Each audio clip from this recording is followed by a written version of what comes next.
Всем привет, любителям кино на диване. Вы не любите смотреть длинные ролики, да и я не люблю. Я ценю ваше время, поэтому буду краток. «Стук в хижине». Так называется новый триллер 2023 года. Фильм о том, как в отдаленной стоящей хижине остановилась семья. Как бы это странно ни звучало, из двух пап и дочки.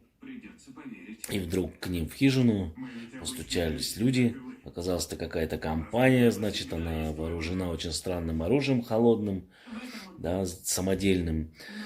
Те в шоке, давай баррикадироваться, но в итоге те вошли в дом и